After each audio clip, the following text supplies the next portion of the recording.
people ask me like, how can you be so calm? How are you not raging and flaming right now? It's not easy. It's not natural. You have to make a clear distinction between being results oriented and performance oriented. I don't care about whether we are winning or losing. All I'm trying to do is play the best possible league that I can from that situation.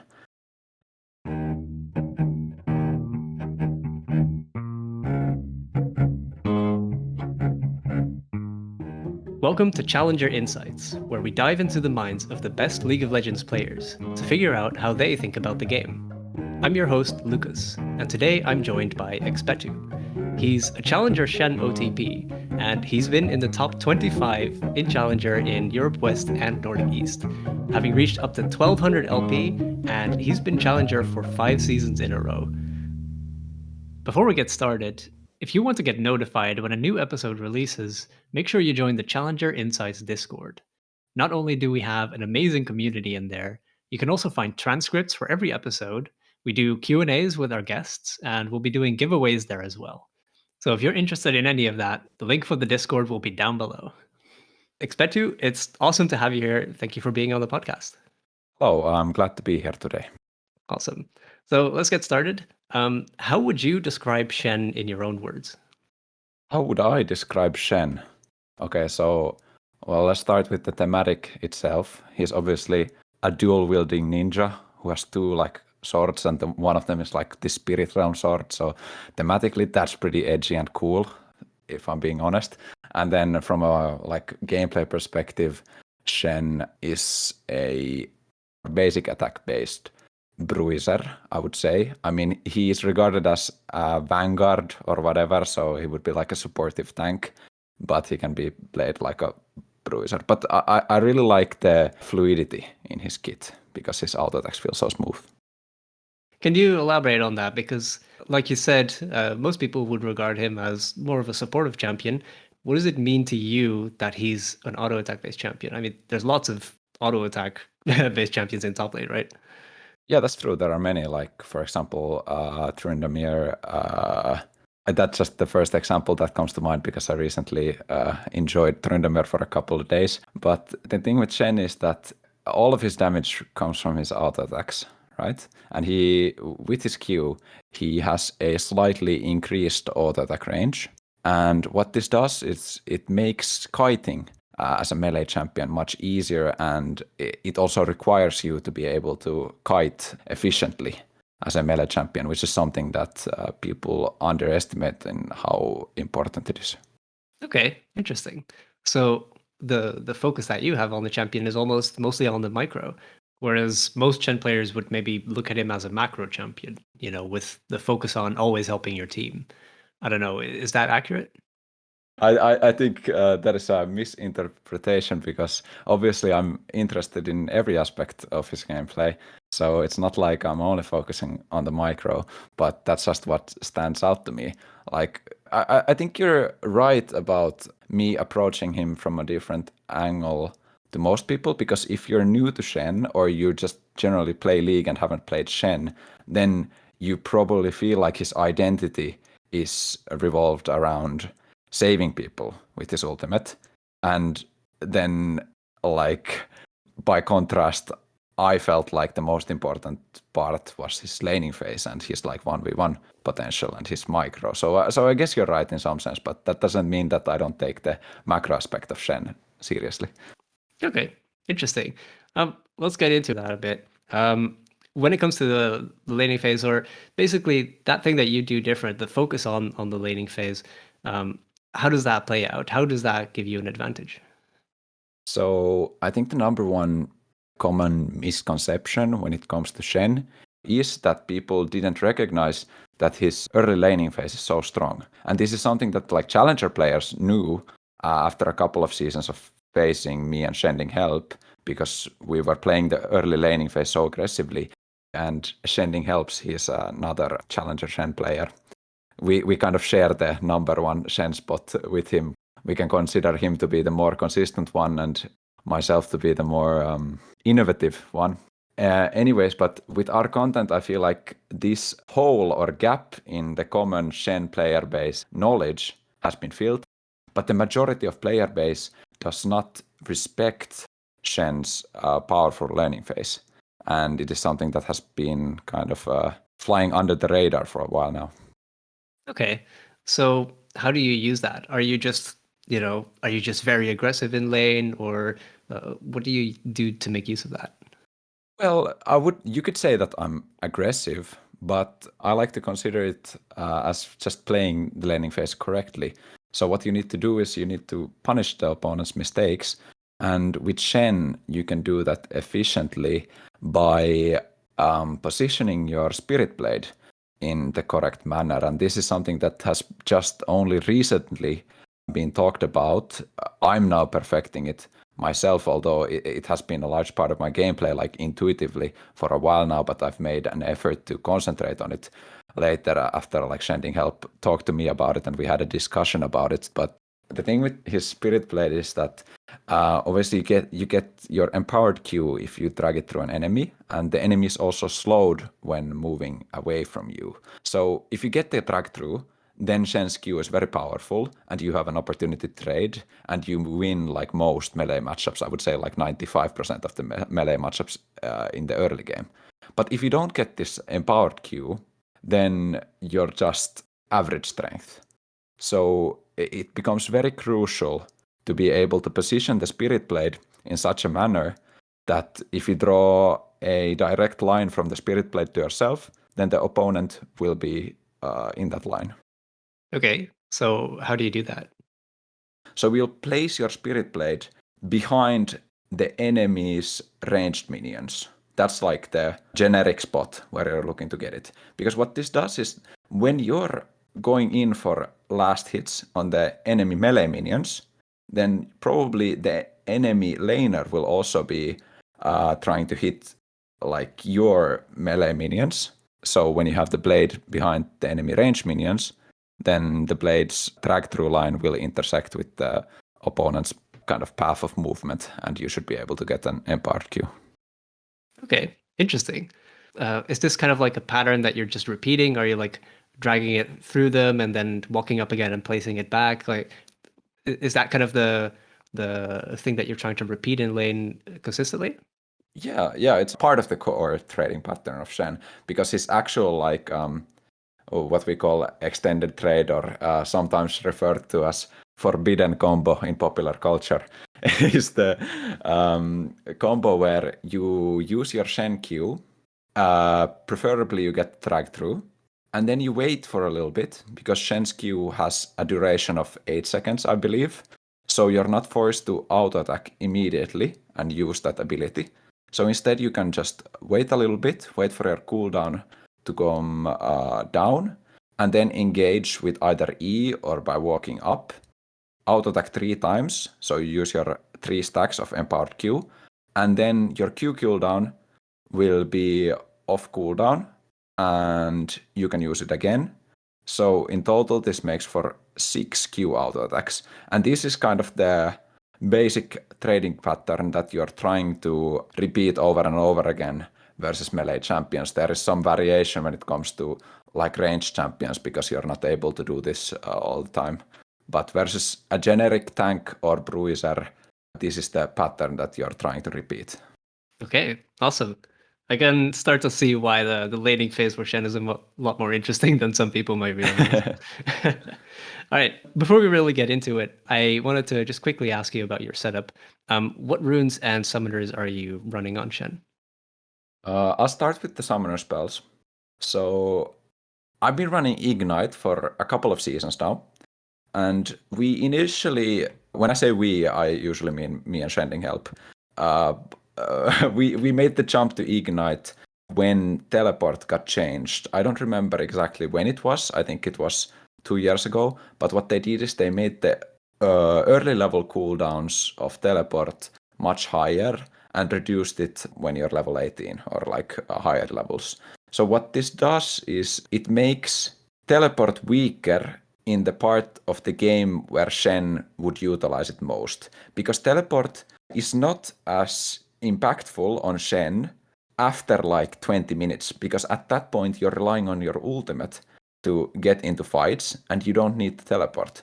The only kind of part of the game where you really enjoy teleport and would like to have it is the early game, because then you can come back to lane. I mean, teleport in general is very powerful in top lane because you can get resets off that are not possible without teleport, so you can basically have this kind of get out of jail free card when it comes to a bad wave position, and maybe you've been ganked by the opponent and you're low HP, so instead of just being forced to get experience or lose 3 waves, you're able to recall and TP back. And the other thing where teleport is useful for Shen in the early game is level 6 when you have ulted to bot lane or mid lane. You can recall and teleport back to top lane so you don't miss a lot of waves or let the opponent get tower plating. So all of that early game power of teleport was nerfed by increasing the cooldown. So then we started looking at Ignite. Okay, well, Ignite could complement Shen's aggressive early laning phase, and also it can be used in combination with your ultimate to make aggressive plays more consistent. So when you're ulting, you will jump into a situation. Usually, you're trying to kind of get that situation done as fast as possible, because you're not looking for an extended fight. All you want to do is maybe save a teammate, kill an enemy, and to do that as fast as possible is possible with Ignite, because Ignite helps you kill the target faster, then you can recall and walk back to lane. So all of this combined just made the switch to Ignite reasonable. So that's what I've been running recently. Although this is like a really complicated topic in itself, just choosing one summoner spell, which is pretty funny. But teleport is useful in matchups where you don't have any kill pressure.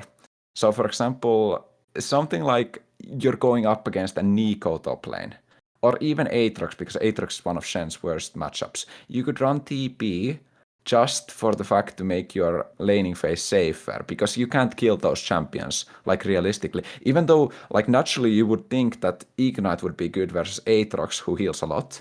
But the thing is that you're not supposed to kill Aatrox. Like if the Aatrox is as good as you, then you will never kill him. If you're both Challenger level players, you will never kill him. And at that point, your Ignite becomes useless. Aatrox has more wave clear, TP will be more useful. But generally, I like to run Ignite, and I recommend Ignite for lower elos. Or it doesn't have to be low elo, but anyone who is between Iron and Master tier, you can just run Ignite every game. Like honestly, it is easier to use correctly than TP, in my opinion. Okay, awesome. I feel like that, maybe not a lot of people are catching on to that yet, right? Because I'm pretty sure teleport is the most common summoner spell on Shen. What do you feel that is? How come you're the only one who has figured this out? I mean, I'm not the only one, but people just they kind of refuse to step away from the norm sometimes, or the meta, so to say. So when you've been running, like you just assume that teleport is the best one in top lane. You just go flash teleport every. If I didn't mention flash, by the way, but I just take it as an assumption that everyone is running flash because it's the best summoner spell in the game. So you should be taking it on Shen. There are obviously some champions that do not want to take flash, but in Shen's case, you should always take flash. So none of that Ignite TP shenanigans that I've been seeing recently. But I think it comes down to what people are used to and what they see is the meta for such a long time. So that's why they're running teleport. And I think it's a mistake, honestly. Like, we take Steve, for example. Steve is a Platinum 4 Shen main. He's only running teleport because he doesn't know any better. So if Steve would move from teleport to Ignite, he would suddenly have much more kill opportunities in lane, because that Platinum opponent, he will make mistakes. He will overextend, and in those situations when you have Ignite, you can punish him for it. And Steve's teleport usage is far from optimal anyways. He's probably having it off cooldown for multiple minutes in the game. He's not making aggressive plays with it. He's also only using it to reactively get back to lane after a death or something. And he's wasting most of teleport's value because I sincerely think that Teleport is a more difficult summoner spell to use correctly than Ignite, because Ignite is just, okay, you have a kill opportunity, use Ignite. That's like the basic usage of it. So I feel like it's a mistake if you take Teleport every game. Okay, interesting. And then quickly for the runes as well, what do you run on Shen? So I would advise you to stick to one rune page, and that would be Grasp of the Undying. So we take Resolve primary, and we are going for Shield Bash, Second Wind, Revitalize. Then we take Domination secondary, and from Domination we like to take Cheap Shot and then Ultimate Hunter. So each of these runes is just extremely efficient on Shen. So we can start from the top. Grasp of the Undying, it fits perfectly into their trading pattern. You're a melee champion, you like to build health, health is good on you, you want to get some extra sustain and damage, Grasp fits perfectly. Shield Bash, you have constant shields from your passive, so you can make use of it throughout the laning phase and after that. Second Wind, I prefer Second Wind to both bone plating and conditioning, because Second Wind, you always get the maximum value out of it, in my eyes, because it's not situational. So for example, conditioning, sometimes, obviously you're not getting any value out of it before, 12 minutes.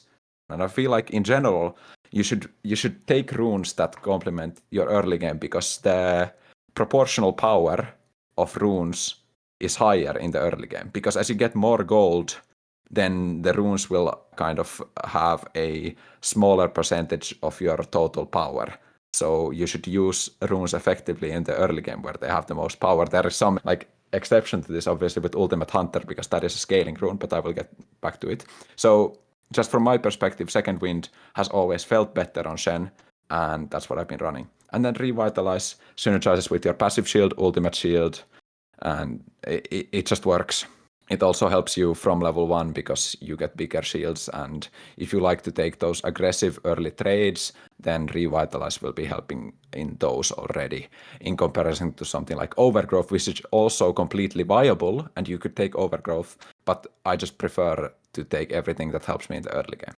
And then we go into the Domination secondary tree, where we have Cheap Shot, which is actually triggered from dragging the Spirit Blade through an enemy, because that slows the enemy. So you can use Q through the enemy, and auto attack, you will trigger Shield Bash with your passive shield, you will trigger Cheap Shot with the slow from your drag through, and you will also trigger Grasp of the Undying if you have it stacked. So those are 3 runes that are being procced at the same time as you do 1 Q auto attack, and this makes Shen's trades really deadly in the early game. And then the last rune, Ultimate Hunter.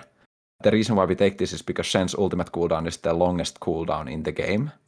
So obviously a percentual reduction in that cooldown is extremely valuable.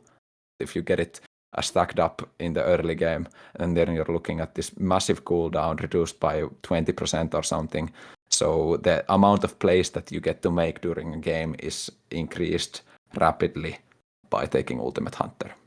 And yeah, I still need to talk about the rune shards, right? So we have 2 times Adaptive Force, and why we take this is because this allows us to last hit range minions with 1 Q after they've been hit by a tower auto attack, starting from level 3. So this just makes last hitting easier, and also makes your trades more powerful. Some people would like to go for attack speed instead, but I've noticed that Adaptive Force feels better, allows you to get more last hits, and also it does more damage in trades because you already have attack speed from your empowered Q. So then the last shard would be armor or magic resistance depending on the matchup. Awesome. All right.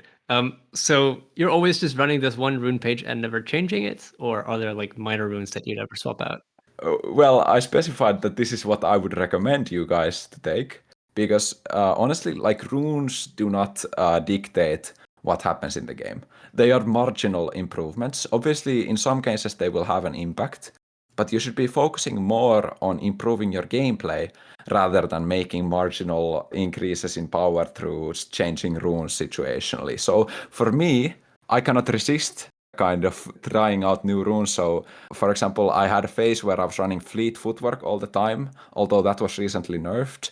But then I've also been running Spellbook some of the time, because that makes for an interesting playstyle where you can kind of completely disregard getting kills in the laning phase and rather focus on making plays for your team and switching to Smite, for example, to steal objectives and all sorts of fun stuff like this. But I would only kind of refer to this quote by Machiavelli, who is an Italian philosopher from what is it, like the 16th century. So what Machiavelli said was, men desire novelty to such an extent that those who are doing well wish for a change as much as those who are doing badly. So the reason why I'm saying this is because even if I'm doing well with the Grasp rune page, I'm always looking to, maybe we can try some new rune page for some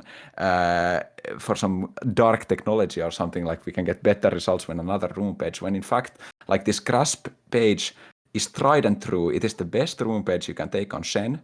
So instead of trying to get some random marginal increases in power, you should just stick to the same rune page so you know exactly how much damage you will be doing. Because when you play with the same rune page over and over again, you will have that muscle memory of how much damage your combo does at each point during the game. And when you compare it to someone who is switching rune page every game, they will have no muscle memory, or they will be thinking that they can kill someone, but because they played with another rune page, their damage will be 5 damage lower at level 2, and then they can't kill the opponent, and instead they die. So that's why I would recommend you to stick to this one page. Wow, all right. I love that. That is honestly very wise.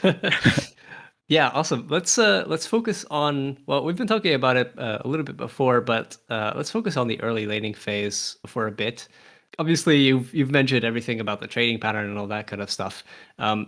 Getting into the game, what's kind of your plan for the first few levels? What are your goals that you're trying to achieve? So, well, first of all, you should realize if you are required to leash for your jungler. So that determines how you will play the early laning phase.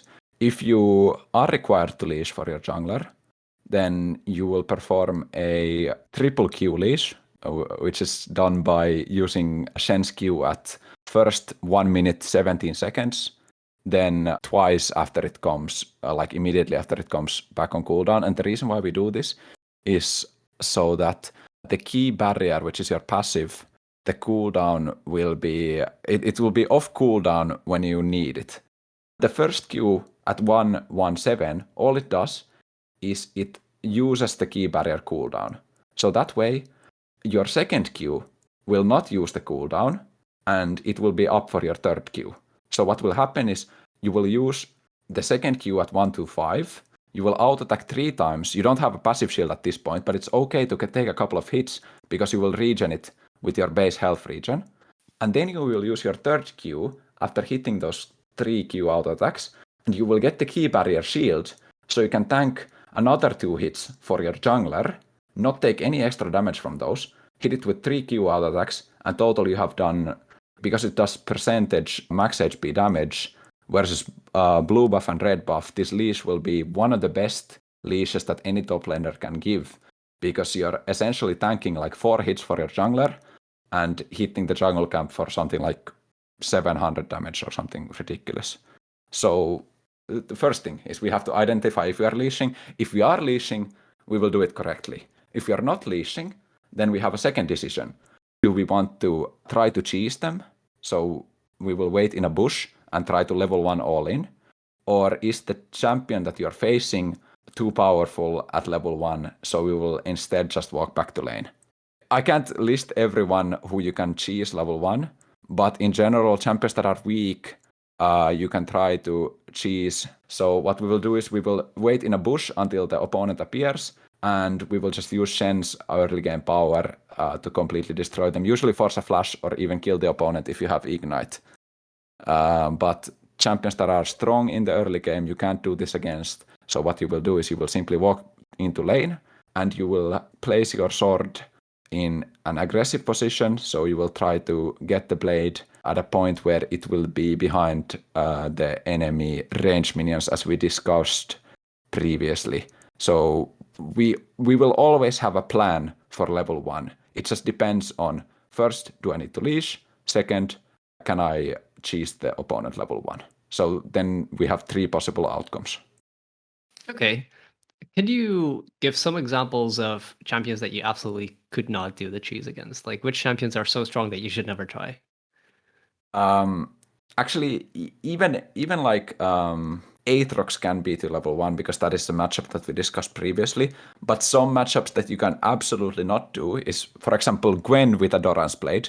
Gwen players are usually running Teleport Ignite, so you don't have any Ignite advantage. Gwen is ridiculously strong level 1 for some reason, because she has just inflated base stats and a powerful ability level 1 with E. So versus Gwen, you can't do it. Versus Darius, you can't do it. Okay, versus a bad Darius player, you could maybe get away with it, but realistically, you will lose it.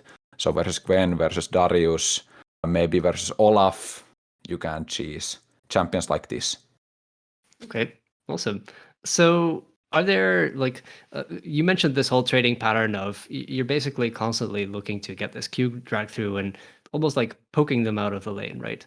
So is that something that you can always do against every matchup, or is that also kind of matchup dependent? Are there any situations where you would change up that strategy?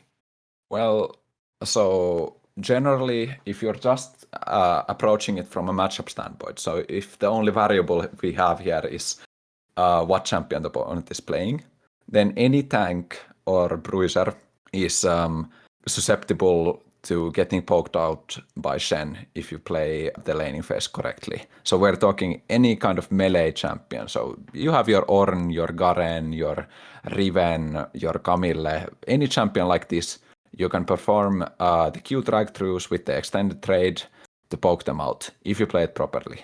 But then champions like Nico, Gangplank, Kennen, Jace, for example, lane bullies, you're not able to approach them without getting poked out like very heavily.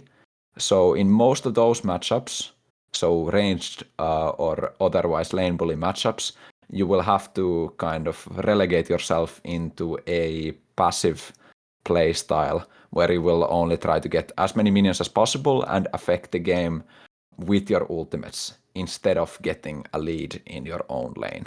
So I think that would be kind of the general distinction. But there are other variables like the skill of the opposing player, because sometimes you will just realize that the opponent is not as good as you. So a bad chase player, for example, I can poke him out. Like I can go for early kills. Even bad Darius players, you can beat. Right. Okay. Out of the champions that you mentioned, it seems like it's mostly the ranged champions, right? That are hardest to poke out. Does that mean that it's just all ranged champions, like take Vayne top, for example, or anything like that?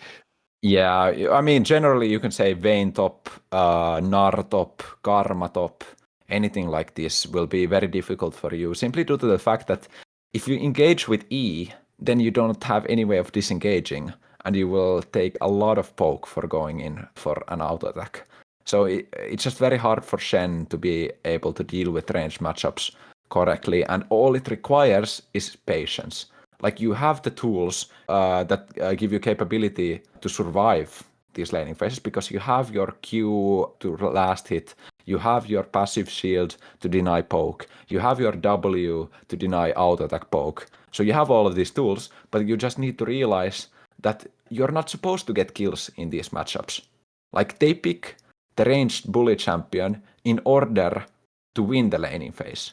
So you should not be fighting against this unless they're very bad, of course. So there are situations where this doesn't apply. But in general, ranged matchups are pretty difficult for you. Or not difficult, but they require a different attitude and plan. It's all about minimizing the amount of damage that you take and maximizing the amount of minions that you get. So those are kind of the two objective functions that we are trying to maximize and minimize here. Okay, cool. In general, though, not necessarily for the range matchups, how are you managing the wave during this early phase? So are you generally going to be like pushing it early, and would that be like a fast push or a slow push? This is something that is kind of like one of my weaknesses as a player, because I have not studied early laning phase wave control as much as other challenger players have. So I will admit that this is a weakness. And for example, Shending Help has very detailed explanations on how to play the very like early levels of each matchup. So I would actually refer you to our or his matchup document where he has every Shen matchup listed, and he will have instructions on how to play the first few levels. But in general, if you're looking to get an advantage, you would like to get priority on the first wave. So what you're trying to do is you're trying to kill the opposing minions a little bit faster than the opponent. So what this will do is you will get level 2 before the opponent. And level 2, you can try to go for a level 2 versus level 1 all in. And most of the time, if your opponent does not respect it, with Ignite, you can get a kill. Like I'm speaking to the average platinum gold any level player. Like you're seriously missing out on opportunities if you're not looking for this level 2 all in. And after that, like a term that has been trending for the past years is this cheater recall playstyle, where you try to slow push so that the third or the cannon minion wave crashes with the second wave into the opposing tower, which gives you an opportunity to recall, purchase maybe a Doran's Blade or something to get your early game power up, and then come back to lane without losing anything. But I don't like ever do this on Shen, because you don't really have an item that you're trying to get with like this 500 gold power spike or 700 gold power spike, unlike someone like Gangplank, for example, who would like to get an early Sheen or something like this. So all I try to do is I try to keep the wave in a position where I am safe, and if I'm ahead of the opponent, then I will try to freeze it in front of my tower, because then the opponent is always in danger of being solo killed by me. In some situations, this is not possible. Maybe he has more wave clear than you, or maybe you don't have enough wave clear to deal with the minion waves. But those are just some like general tips that I can give you. It's very specific otherwise. Okay. How does the scuttle crab factor into this? Because obviously, maybe if you're leashing top, then it doesn't really matter that much. But if you're seeing that your jungler is, pathing towards top side, does that mean that it's more important to, get priority in the lane, or how does that affect things? Well, junglers probably hate to hear this, but I don't factor it in as much as I probably should. The reason is that Shen doesn't have much wave clear, like innately. That is why when we get to the items, we can talk about why we want to build a wave clear item every game, because Shen does not have any wave clear. So if you're in a situation where you have not set up the waves properly for Scuttle Crab, then you can't just immediately push the wave and show up there. So it requires some planning ahead in order to get the wave pushed out at time 3:15, so you can be there for your jungler.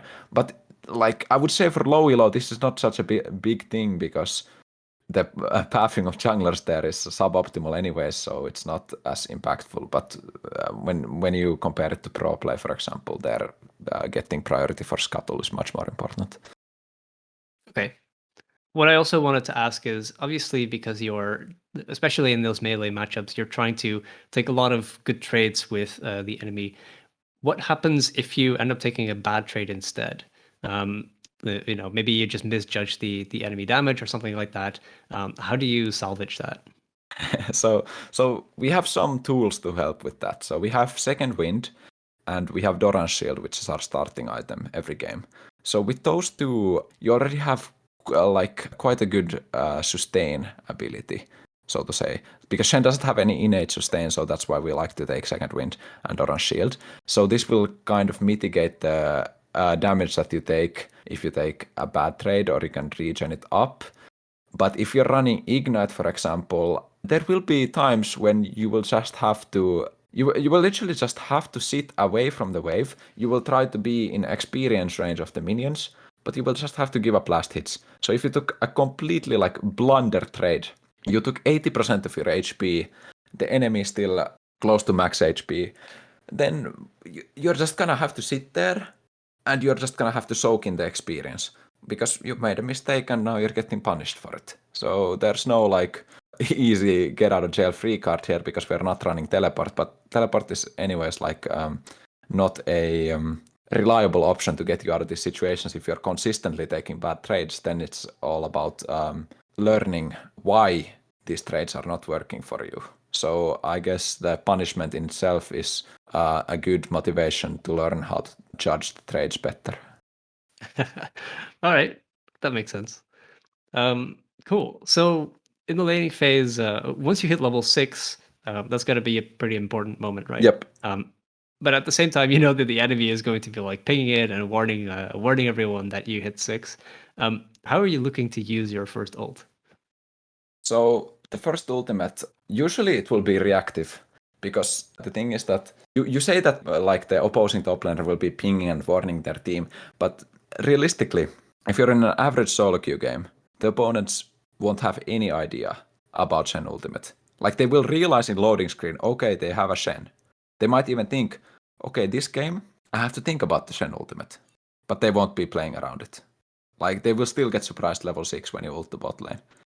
So I'm trying to use it reactively to turn a situation into a good one. And the reason why we don't just use it immediately is because having access to Shen Ultimate, having it off cooldown, already influences the opponent's gameplay. So we have kind of two assumptions. Either you assume that it doesn't, or then you assume that it does. But in both cases, it's good to wait for a reactive play. Because in the first assumption, if you assume that it does not affect opposing team's gameplay, that you have your ultimate up, that means that they will go for fights, which means that you will have an opportunity to get a reactive ultimate off and turn that fight. And in the second assumption, if you assume that it affects the opponent's gameplay, where they will play more passively because they're afraid to go for plays because the enemy Shen has an ultimate, then holding on to that ultimate in the early game can significantly like increase your team's chances of winning the lanes, because the opponents are forced to play around your ultimate even though you're not even using it. So simply the threat of Shen ultimate is enough to impact the game. And that's why I look for a reactive ultimates level 6, because the opportunities will come, and if they don't come, then I'm fine sitting in lane, and I'm strong like still around this level 5, level 6, level 7. This is still a strong point for Shen in the game, because your early game is the best part of your like 1v1 potential. So I'm completely fine with just chilling in lane, but I just have to look at the map. I have to look everywhere. I need to know if there is an opportunity ult to ult. Then I will ult. Okay. Speaking of that, like looking for the opportunity, how do you do that? Because obviously, you know, if you're panning your camera around a lot, sure you'll be able to see, you know, when someone needs help. But at the same time, you're in lane and you're, you know, constantly trading with the enemy. How do you keep track of it all? First of all, you will look at your minimap every maybe 3 seconds or something. Maybe even more frequently than that. At least between every single minion. Like, I'm always looking at the minimap. If there's nothing to look at, if I'm not in an active combat situation with the opponent, you should be looking at your minimap. And then the next step from that is moving your camera to your lanes, like your teammates' positions. Because the minimap and the HP bars above it, they give a lot of information already. But it is not enough to judge a situation completely. So what I do is, okay, so we refer to these keys as F keys because they're the function keys, but I have rebound them to spacebar, V, C, and X, so I can use them with my thumb while keeping my Q, W, E, R fingers on their respective abilities all the time. So I'm using my thumb to move my camera around my ADC, my jungler, and my mid laner basically all of the time. Like I say this, sometimes I will be lazy. I won't do it. But realistically, if you want to play to your full potential, every 5 seconds you will look around the map at each of your teammates' positions. You will think about their wave state. You will look at their HP. You will judge how the situation is. So you can't just say that, okay, I can't do this because I have to focus on laning. No, that's wrong. You just have to improve your capability then. Okay. Awesome. I like the rebinding trick. I think that makes a lot of sense. A lot better than the F keys. I can actually talk about the rebinding trick a little bit more, because the reason why this is so important is I play on locked camera, okay? But not all the time. So this is something like controversial that I have talked about before. But when I'm laning, for example, I keep it on locked camera. But immediately when I have to look somewhere else, I will always unlock it. So this is just a matter of preference, because some people, they will have unlocked camera, but then they will hold spacebar to keep it centered on them. What I like to do is I like to use Y to toggle the unlocked camera on and off. But when I have it locked, I can simply press spacebar, for example. The camera will move to my jungler, and when I release spacebar, I will immediately be back in lane. So what this allows me to do is, in a matter of maybe like half a second, I can look at the positions and states of every single player on my team and then immediately return to my screen. And because it is bound to space, V, C, and X that I use with my thumb, that frees up the possibility to use R with your index finger. Because if you're moving your index finger to the function keys in order to look around the map, then when you're holding that function key, you cannot press ultimate at the same time. So this allows me to always be kind of aware of what's happening and capable of ulting in a second or half a second. All right, that's awesome. On the ultimate as well, are there ever times when maybe, technically there is an opportunity, but you would choose not to ult, even if you could potentially save someone? Are there any situations where you really can't? The answer is yes, there are. A long answer is it's very hard to describe these situations, but I can try to generalize them into a few categories. So the thing that would influence the decision of whether to ult or not are your wave state currently. That's one of the factors. So, for example, if the opposing minion waves have stacked up in front of your tower, and there are, for example, 12 minions in front of your tower, and they're just about to crash into the tower. If you ult at this point, you will lose the potential gold and experience from all of those minions. You will give the opposing laner an advantage because he can get 2, 3, or even 4 tower plates. So the expected value of an ultimate in this position is heavily reduced by the situational factors of the wave state or like the lane state. So you should keep that in mind. So for example, if I see my support is about to die because he overextended into the enemy jungle while warding, and at the same time there's 3 minion waves crashing on my tower, I will just let that support die. Because the expected value of that ultimate is negative. Because saving that support is not incentivizing enough in order for me to sacrifice all of that potential gold in top lane. So that's an example of a situation where I would not ult. Okay. Are there any other factors besides the minion wave?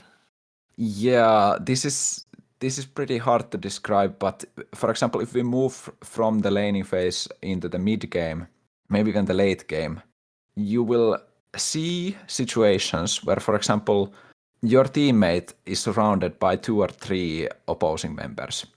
And you could potentially ult there, save the teammate for a little while, maybe even get 1 or 2 kills. But realistically, the expected outcome of that situation is that either your teammate dies before your ultimate goes off, so then that's just a wasted ultimate. Or the even worse option is your teammate lives just long enough for your ultimate to be cast, but then he dies immediately when you appear there, and then you die with him. So just being able to judge these situations accurately in order to determine whether the expected outcome of an ultimate in this situation is positive or negative is kind of the skill that is required to play Shen correctly. So that's another example of something that would happen later on in the game that would influence your decision. All right. Yeah, that makes sense. Cool. Let's switch gears a little bit and talk about the items. I know that you mentioned earlier that you're always starting Dorn's Shield. Why is that? And why not Dorn's Blade? Well, it's just objectively better to go Doran's Shield because the sustain that it gives is just superior to Doran's Blade, because you could look at Doran's Blade as a sustain item as well, because it has Omnivamp, but you're not making use of the AD. And Doran's Shield gives you on-hit damage on minions, so it gives you comparable wave clear to Doran's Blade, but the sustain is just remarkable what Doran's Shield does. Like literally, it will give you so much HP during the laning phase, especially if you're consistently taking short trades, because this will trigger the healing passive and it will allow you to regen HP. It's just better than Doran's Blade, and I don't see any reason why I would start something else than Doran's Shield, other than maybe you could go Ruby Crystal if you're really spicy and want to get an early Bummy Cinder power spike, but I would say Doran's Shield every game. All right. And then after that, what mythic options are there for Shen? What mythic options? So actually, I have done extensive empirical research on this topic, because I have actually played Shen with every single mythic in the game. I have tested every one of them and given my opinion on them in a video, which was 10 hours long. Would recommend it. And I can say that, for example, Everfrost Shen was not that good, although in theory could have been good. But the viable mythic options are all of the Bummy Cinder items. So this is a Turbo Chem Tank, Frostfire Gauntlet, and Sunfire Aegis. Those are all viable. There are distinct differences between them, but it actually comes down to preference, in my opinion, which one you're taking. Although I have been preferring Chem Tank for the majority of the season. Then other mythic items that you could situationally run is Riftmaker. This is an AP bruiser item that actually can be utilized well on Shen if you build Titanic Hydra and Riftmaker. So the kind of inherent restriction that you have in Shen's builds is you always need one wave clear item. This wave clear item can be either one of the previously mentioned Bummy Cinder mythics, or then it can be Titanic Hydra. You're kind of bound to take one of these 4 items every game, because Shen's innate wave clear is so lacking. So if you go Titanic Hydra, you could go for a mythic that is more spicy, so something like Riftmaker, maybe even Trinity Force or Divine Sunderer. Trinity Force I wouldn't recommend. Divine Sunderer is actually good in some situations if you're ahead. Then we have some supportive options like Locket of the Iron Solari. That could be useful in some games if you went maybe Titanic Hydra into Warmogs or something like this. But if I'm being honest, this goes back to the point that I had earlier with the runes, is that you're not getting like enough value out of being like super adaptive every game. Like I always recommend you to be adaptive while building items, and this is especially important on tanks because you have to decide what kind of resistances you are building based on the opposing team composition. But the generic build path for Shen is you can always go Bummy Cinder into one of the 3 Bummy Cinder mythics every game as your first item, and then you build tanky items with maybe a Titanic Hydra if you need more damage. That's what I would recommend to most people. But then because I like to mess around and because it makes for good content when you try new builds, you have this opportunity to go for more spicy items. All right, cool. So you mentioned then, like after the mythic, going mostly tank items, but I've also seen you run some interesting support items like Redemption, for example.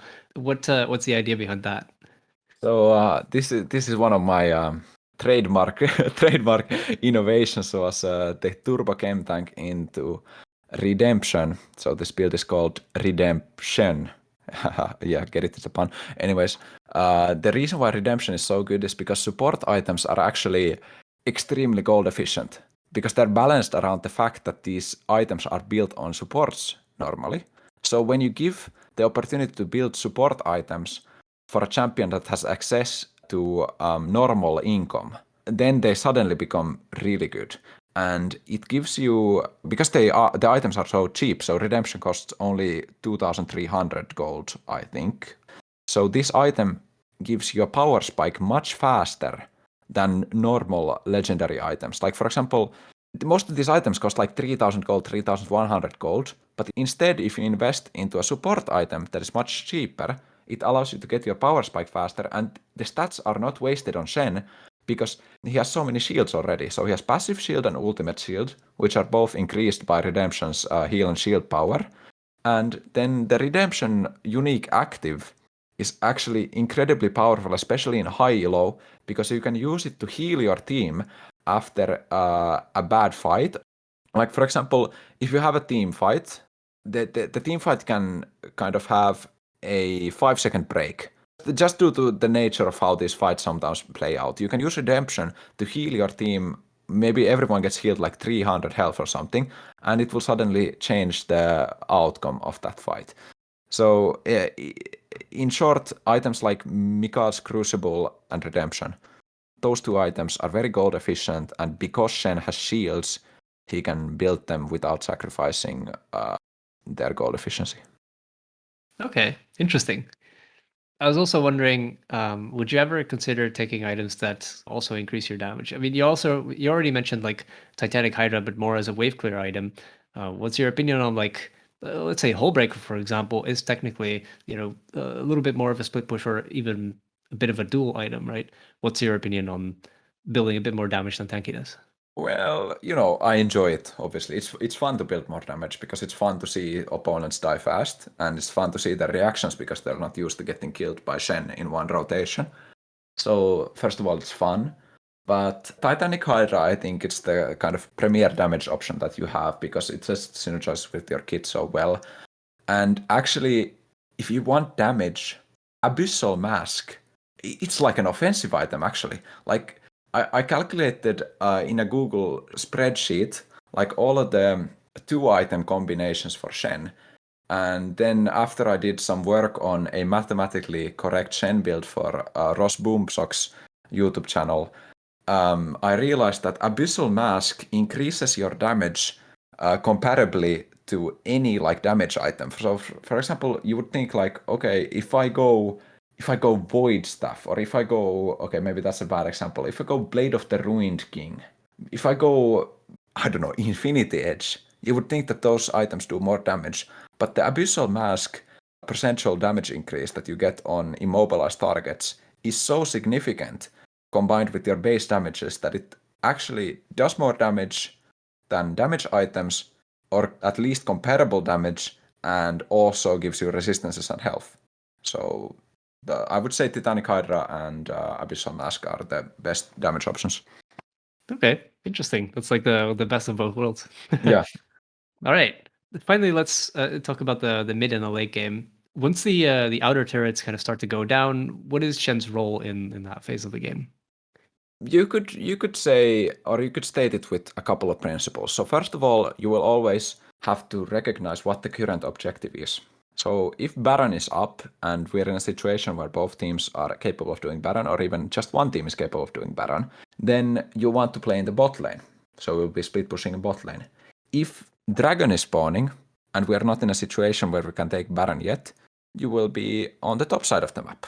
So you will always be on the opposite side of the map with respect to the current objective. The current objective does not necessarily have to be a neutral objective. Sometimes your team will group up to push bot lane tower, tier 2 tower for example, then you will want to be on the opposite side of the map.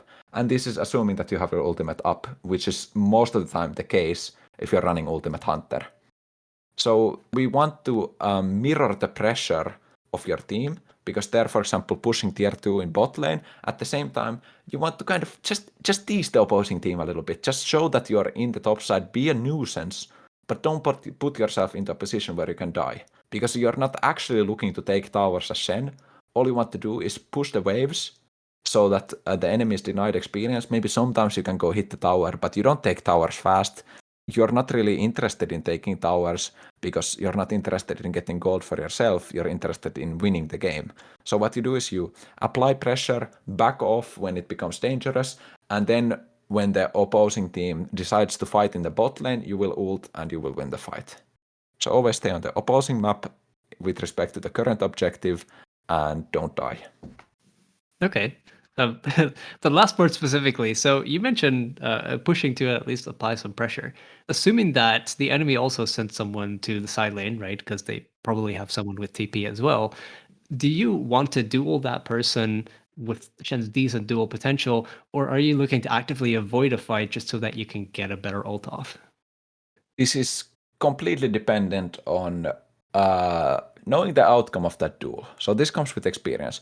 But for example, if the enemy is a Camille that is level 16, has 4 completed items, you will never win her in 1v1. So there's no point in fighting. All you try to do is kill the minions, keep the wave kind of shoved out, don't let her take your towers. But if the opponent is, for example, an Ornn, and you're even, you will always beat Ornn in a 1v1 if you play it correctly. So then you can play aggressively, and you can look for these kills even. But it's just completely dependent if you're ahead, what champion you're playing against, and all of these factors, or based on these factors, you should be able to judge whether or not you win the 1v1. If you don't win it, don't do it. Okay. You mainly mentioned other top laners when it comes to who you can and can't duel. What about mid laners? They'll show up in the side lane as well, right? If they're running TP. How well is Shen able to duel a mage, for example? That's actually a very interesting question because I always stick to like top lane champions as an example, but the mid lane champions obviously they will appear and people will split push as mid laners as well. And in general, Shen is not good versus mages in a 1v1 situation. Because, like, let's think about mages, for example. What kind of mages do we have? We have control mages like Syndra, Anivia, Victor.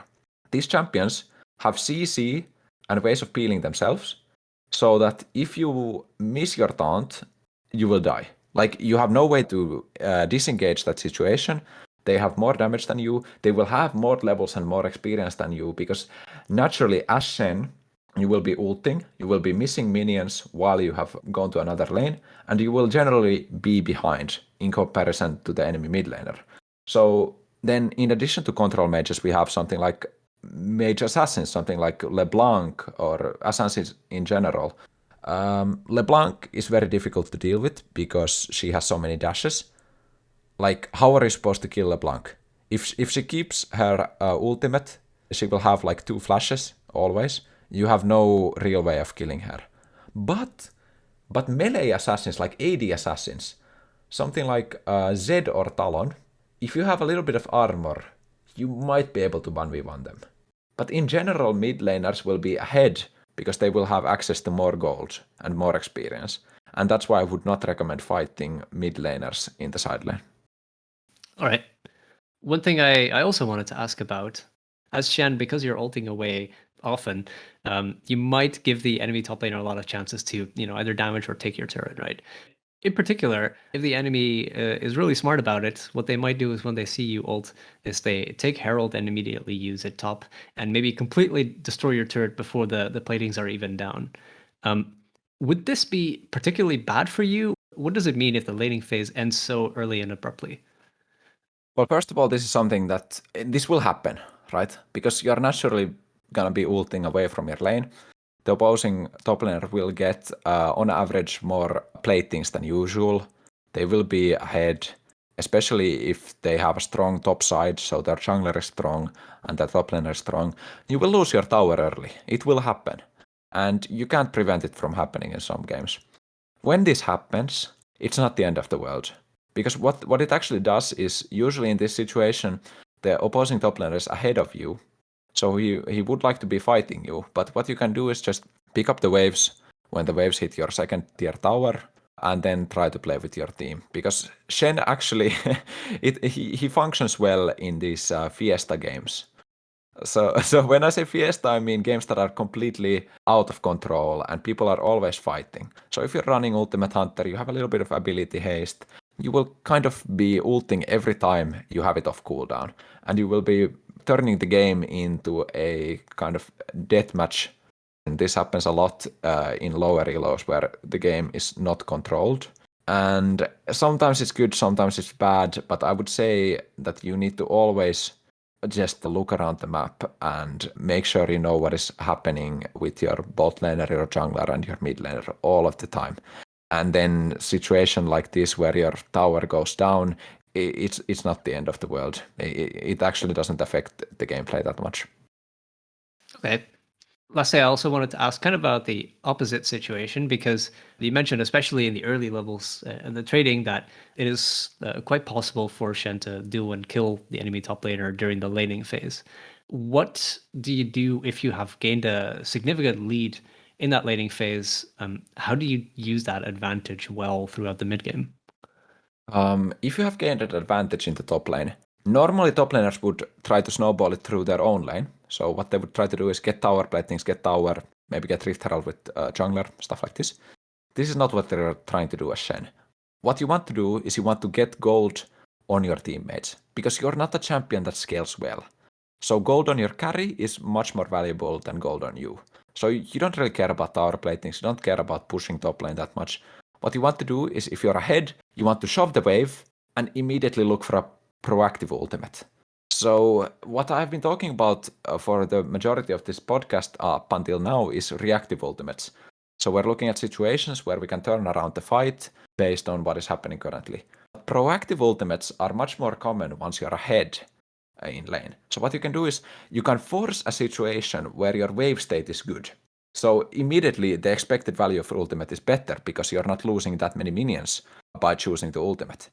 And then what you want to do is you want to maybe ping your jungler a little bit. Ping the Zac that, okay, we want to go for a play on bot lane. So I'm going to ping my ultimate. I'm going to ping on my way to bot lane. We're going to see how it turns out. If it looks good, then we will just proactively ult on a Zac while he's charging up the E in a bush. And we will just try to snowball bot lane through that. And like proactive ultimates can be difficult to do in solo queue because the coordination is what it is, but they're not impossible. If you use pings efficiently, you don't just spam them randomly. Use them with a clear purpose and consistently, frequently. Then your team will respond to them, and you will be able to perform proactive ultimates that allow you to snowball the lead that you have gained in top lane for your teammates and then win the game through that. Okay, awesome. Cool. Yeah, lastly, I wanted to kind of get your high-level view on the game as a whole. And one thing that's immediately noticeable when I've watched you play is that you're always incredibly calm. Even when you're getting like tower dove by three people, you manage to play it so calmly and then just laugh it off afterwards. How do you do that? I'm kind of proud of myself for being able to do that, like this situation, what you said. But it's not easy. People ask me like, how can you be so calm? How are you not raging and flaming right now? It's not easy. It's not natural. Obviously, like instinctively, if you're getting completely beat and you're losing lane and your team is not doing well, then the instinctive response is, okay, something is wrong. I'm kind of upset. I'm angry. But all of that stems from a false kind of approach to the game. So you have to make a clear distinction between being results oriented and performance oriented. So in every game, I will try. Okay, I won't do this every game. Like I'm not a perfect human. Like, no one is. So I still have that side where sometimes I will just get upset at the game because that's just what happens. But I don't care about whether we are winning or losing. All I'm trying to do is play the best possible league that I can from that situation. And a lot of people, they just, I don't know why this happens. Or I do realize it's like basic psychology, but they get upset when they're losing. I see it as a positive because we're in a situation where we can fight like this uphill battle, and if we win it, it will be really glorious. And if we don't, okay, it's not that bad. We can try better. At least we know that we tried our hardest, and we shouldn't be upset with ourselves. So you should always look at the game from kind of this perspective of objectivity. So you're trying to maximize your own performance, and you don't really care if your team makes mistakes, because this is what people get upset about, is that their team played bad. Like, I'm never upset. Okay, sometimes, but in general, I'm never upset if my team plays bad, because I wasn't in control of my team. So why would you be upset about something that you can't control? That is just wasted energy. The only time that I get really upset when I'm playing is if I notice that I'm playing really poorly, because I'm trying to play as well as I can, But if I see that I'm not performing to the level that I know I could be performing at, then I get upset. Does that make sense? Yeah, I like that. One thing I wanted to follow up on that is, in particular, being results oriented versus kind of looking at the process of your games. If you're not really looking at the outcome of a game, then what are you looking for to improve on the game? What kind of things do you try to go back to or see what you can actually influence? Well, this can be anything really. So we start from micro aspects. So for example, early game trade. What mistake did I make? Why did I lose this trade? Okay, I see. I used my W ineffectively. I only blocked one out attack when I could have blocked two out attacks. Okay, I see. I missed one empowered Q because I used my Q to last hit and ruined my blade positioning. I should keep this in mind. Try to do it better next time. Oh, I died 3 times to an Aatrox player. Why did I do that? Oh, yeah, because I can't respect them. Because like I keep thinking that maybe that I can kill, maybe I can kill, maybe I can kill. When the correct attitude is, okay, this matchup is losing for you. You should not be going for kills. You should be looking for advantages on the other side of the map. So this can be really anything that you're trying to improve. But yeah, I don't know. Do you have any follow-up questions on this matter? I'm happy to talk about this kind of perspective to League. Yeah, what kind of advice would you give to someone who's struggling with this, especially if they are, if they always feel like they need to look at their team, like as Shen, you're constantly looking at your teammates and what they're doing, right? How do you, what advice would you give to someone who feels like they need to be able to influence, but struggle with not being able to? Literally, like a concrete advice that I will give is just disable chat. Like I have kept my chat disabled for the entirety of this season, last season kind of as well, because your teammates, they will not say anything useful. Chances are the only message that will come that you will kind of recognize are messages that upset you. So this will something like, why didn't you ult me? They will spam ping your ultimate. Why didn't you ult me? The instinctive response is try to argue with this, right? You will say, well, if you saw my wave state, I would lose 3 waves if I ult in this position. So for that reason, I did not ult. It doesn't matter. Like, there's no point in trying to argue. So just disable chat. It will make League so much more enjoyable. Trust me. Like, I don't know why people even play with chat on, because everyone gets affected by it, and pings are completely sufficient for communication in this game. So that's a concrete advice, and maybe a more like theoretical advice or something to keep in mind is to simply track your progress and try to see what aspects of your gameplay you have improved. So we're trying to promote this like kind of atmosphere of growth, and that's what makes League enjoyable, is when you learn new champions, you learn new skills, you start to realize that, okay, I'm starting to get good at Shen, I can do these extended trades, and I'm looking around the map. So if you keep maybe just like text file on your desktop where you record some thoughts about every game, you said, okay, well, this matchup was kind of difficult, I didn't perform well mechanically, but then 2 weeks later you say, okay, I came against the same matchup this time and I actually won it in lane. And just focusing on improving yourself as a player will result in, first of all, it will make the game more enjoyable, and second of all, it will actually make you climb faster. So you would think that only focusing on whether you win or lose every game would make you climb faster, but the correct way to climb is by focusing on your own performance and improvement, because that's the only factor that you can control. I love that. I feel like even keeping that log, in particular of stuff that you've improved, would probably help you just play better as well. Because naturally, I feel people just remember the bad parts, right? They remember the bad games they had. But if you're actively writing down the good parts, then you should be able to reinforce yourself and replicate that better. Yeah, I actually want to emphasize this point because, like, I'm lazy with it. I'm lazy with this kind of stuff because I haven't been actively trying to improve my gameplay for this year. But just to sell this point of tracking your own progress even further is the first time I reached Challenger.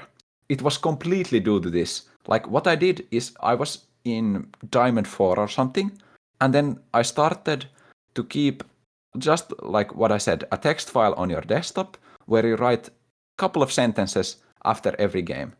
And then you start to like recognize these recurring themes. Maybe 3 games in a row, you wrote down, I died to an early gank because I did not ward. And then when you have that concrete evidence on your desktop that says that I did not ward, it will be much easier to improve that aspect of your gameplay than maybe if you didn't record any thoughts about your gameplay. You would just think, oh yeah, jungle gap once again. Like you don't have that concrete evidence to fall back on that says that, okay, I made a mistake and this is what happened. And this happens consistently. Every time I make this mistake, the enemy punishes me for it. So it's much easier to improve yourself. And just by recording my own gameplay, I went from Diamond 5 to Challenger in like a span of like 2 months or something. Like it's really crazy how fast you can improve. That's awesome. All right. The last thing I wanted to ask, because I've been wondering about this, even though you are a Shen OTP, you also, I think you mentioned this, you have a YouTube series where you try a different champion for 7 days. Where did that come from, and what's kind of the idea behind it? It stems from a lot of different factors. So first of all, if you look at it from a business business side of things, like I don't manage my YouTube channel as a business because I feel like it's more of a passion project. But obviously, when most people who are interested in seeing Shen content will have already subscribed to me, then the obvious path to reach a wider audience is to extend to more champions. So that's the fact, like business factor on why I decided to do it. But the other factor is that I've played Shen for a while now, and at this point, the kind of effort that I put in only results in marginal increases in my performance, because I think that I can play Shen, I'm not going to say close to perfection, but pretty well. And at this point, if I play another 1000 games of Shen, that pretty well is not going to increase to close to perfect or like perfect. It's going to increase to pretty well +1. Like the increases and the growth is not that significant. But instead, I'm challenging myself to play more champions, to kind of find champions like Tryndamere, for example, was really enjoyable for me to play. And because you get these newbie gains, like, for example, when you start going to the gym for the first time, you get a lot of increase in your performance during the first 2 months, for example. But those newbie gains have already been used for me on Shen. So when I move to a new champion, I can feel that sense of self-growth much faster, and it's more rewarding for me. And it also makes the game more refreshing when you try new champions and try to master them. All right, awesome. The very last question that I have for you is, what is the best Shen skin? Okay. So I have a couple of answers here. The best, outright best Shen skin is Surgeon Shen. The reason why is his auto attack animation is really smooth, and he has a lot of chromas that are actually not available in the shop, but he has cool chromas, and he's wearing Crocs. So for that footwear, you get +10 points, and I don't know, for this skin just does more damage for some reason. I can't seem to put my finger on it, but when you go Surgeon Shen, you just do more damage. But then there are a couple of like runner-ups. For example, TPA Shen, if you want to descend into complete mental chaos and take your opponent with you, because every time you auto-attack, there will be this bonk sound from the TPA. I don't know what they're called, you know, the fan kind of... I have no idea what they're called in English. But anyways, it makes a funny sound when you auto-attack, and it can be really annoying. And then another runner-up is probably Pulsefire Shen or Psyop Shen, but they're just kind of like cool, I guess. All right, I love that. Cool. All right, thank you so much for being on the podcast. This has been really awesome. No problem. Where can people find out more about you? So my main content lies on YouTube, youtube.com/xPetu. I make League videos mostly, or like all of my videos have been League until now. And like I said, I'm trying to expand into more champions and kind of make the best homemade YouTube content possible. And then other platforms, Twitch, Twitter, xPetu on there. So follow me. All right. Awesome.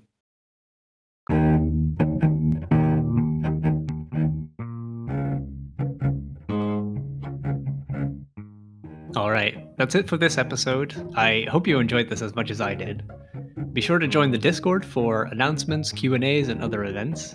And lastly, I read every comment and I would love to hear from you. So comment below what you think of this episode or who I should interview next. All right. Thanks for watching.